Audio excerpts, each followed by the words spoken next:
Morning guys, good morning. Can it be this is just a smoke screen? Because we hear of the US having sanctioned Rwanda's Minister of State for Regional Integration James Kabarebe and the M23 and the Congo River Alliance spokesperson Lawrence Kanyuka Kingston, alongside two of Kanyuka's companies, Kingston Fresh and Kingston Holdings.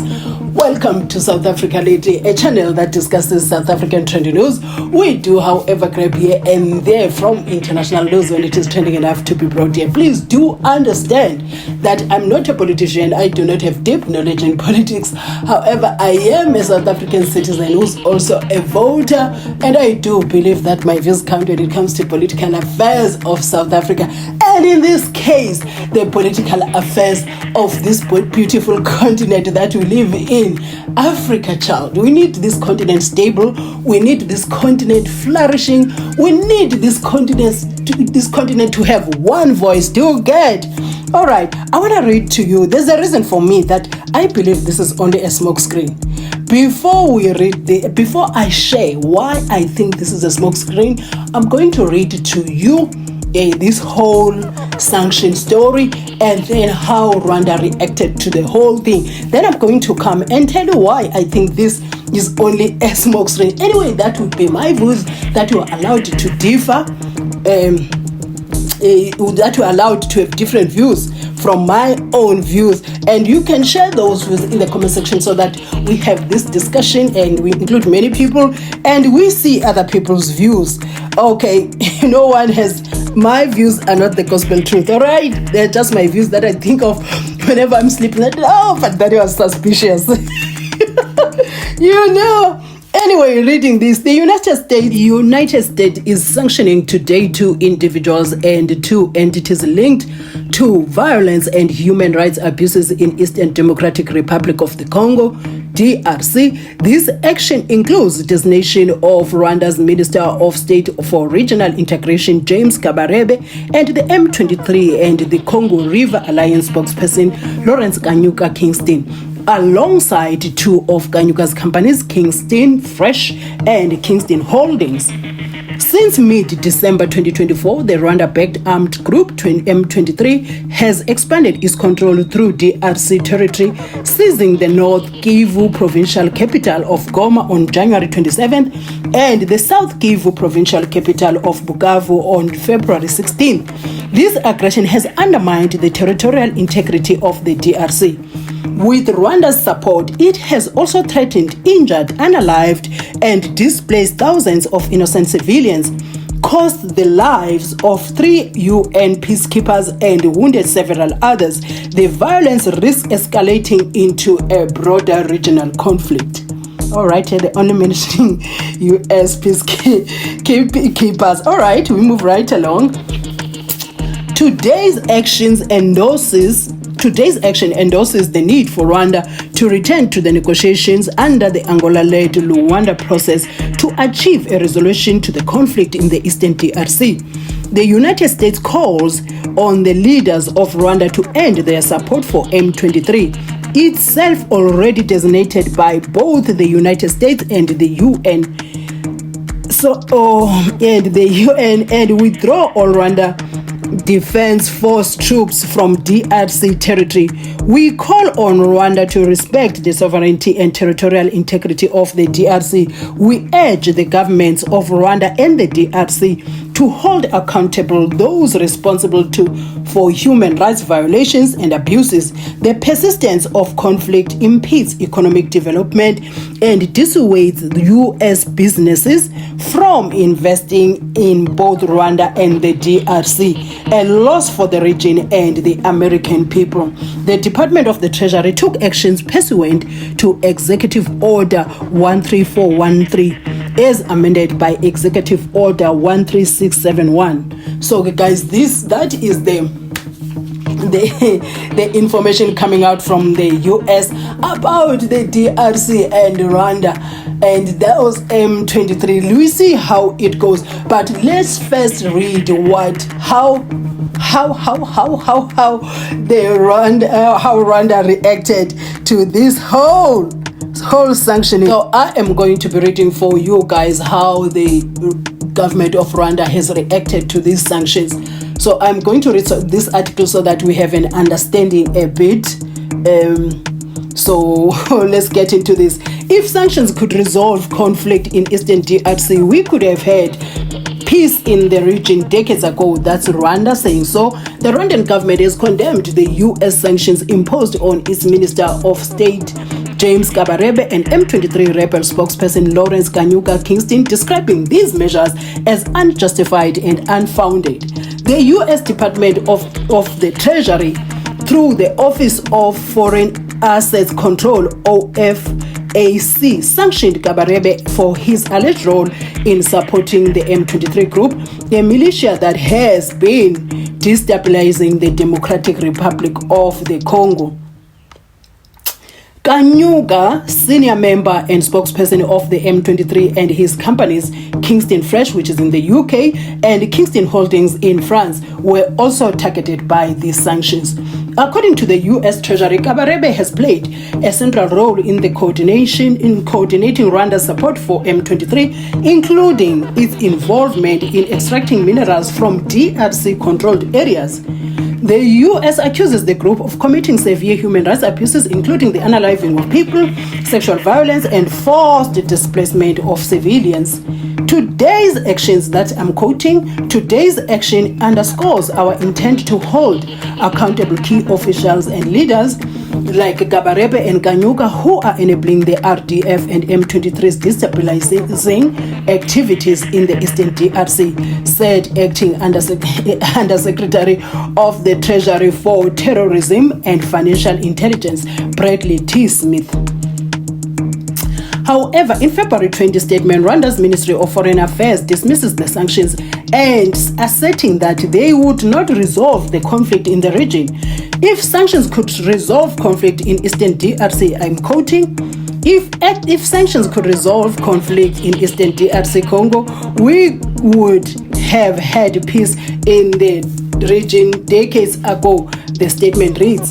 Rwanda said the conflict has involved multiple hostile forces, including the Congolese and Armed Forces, FARDC, and the FDLR militia, and European missionaries, none of whom have faced sanctions from the international community. And here we go with whataboutism. Hey, we like that in Africa. We love that.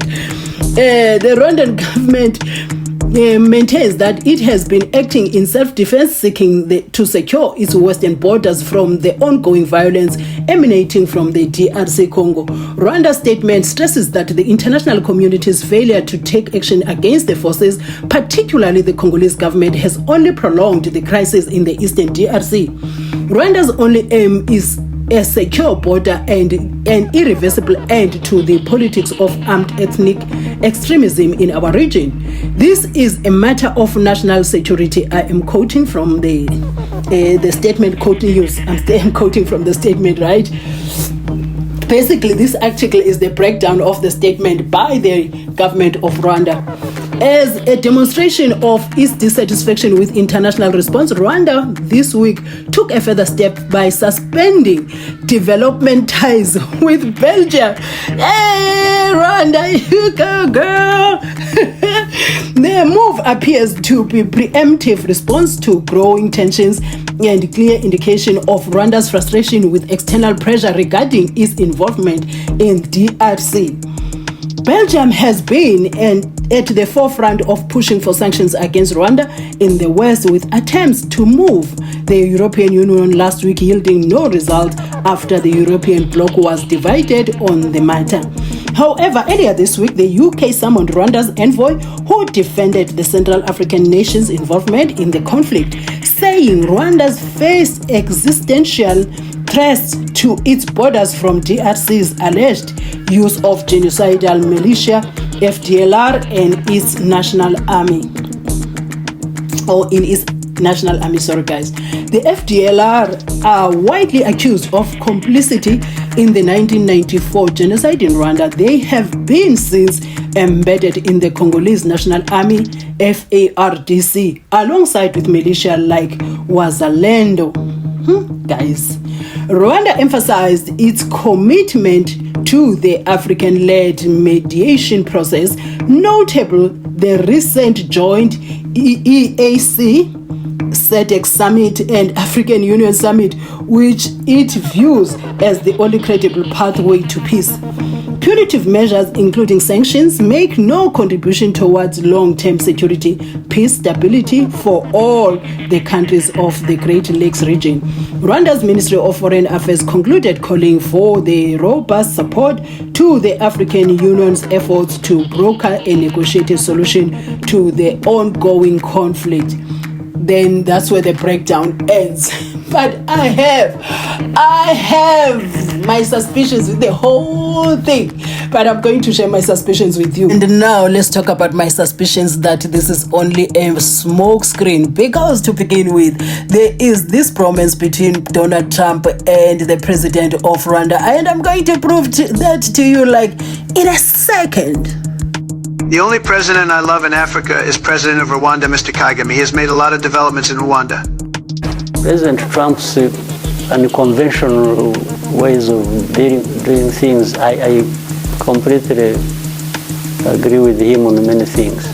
Even though it will hurt you as Rwanda, which depends on some US aid to fund your healthcare and development. I think from being hurt, we might learn some lessons to to do things we don't do that we should be doing.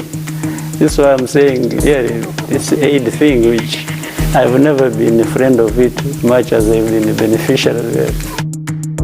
And this is a man that when he talks and he walks, he commands so much respect and attention. But when he starts talking about Donald Trump, he suddenly looks smitten. And you're like, what is going on?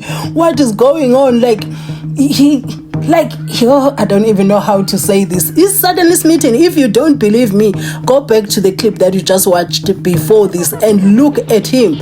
And number two, these sanctions are not going directly at Rwanda. They are going at individuals. They don't touch anything that is on the side of Rwanda. So for me, this is a smokescreen. It's a smokescreen, because if you cannot include the government, it makes Kagame looks weak, that things can happen without his knowledge, or maybe things happen with his knowledge, but he has no power to control whatever his ministers are doing and the people like leaders of M23 are doing.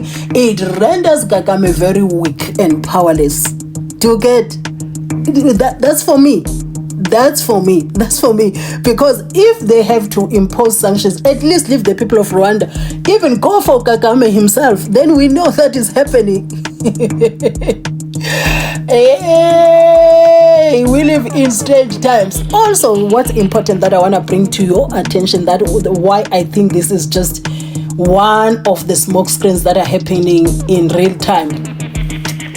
Before the special sitting of the AU, your SADC, your AEC, if I'm not mistaken, if I'm saying that right, Kagame spoke to Donald Trump before that happened. Just days or a day before or 2 days before, but within that space of time, they had their own meeting. I don't know whether it was physical or virtually, I don't know, but they had an engagement before. What did he tell him? We don't know. And yeah, the West is always accused of causing havoc in that region. And before the special sitting that seeks to address what is happening there, Kagame speaks with Donald Trump. You cannot make this stuff up. Anyway, these are only my views, guys. You are allowed to have a different view, and you share it in the comment section, and I'll be reading those. Anyway, thank you guys for watching my videos. If you watched up to here, and do have a beautiful day. And next time you bump into my videos, kindly watch my ads in full. It really goes a long way if you're on Wi-Fi and you do have the time.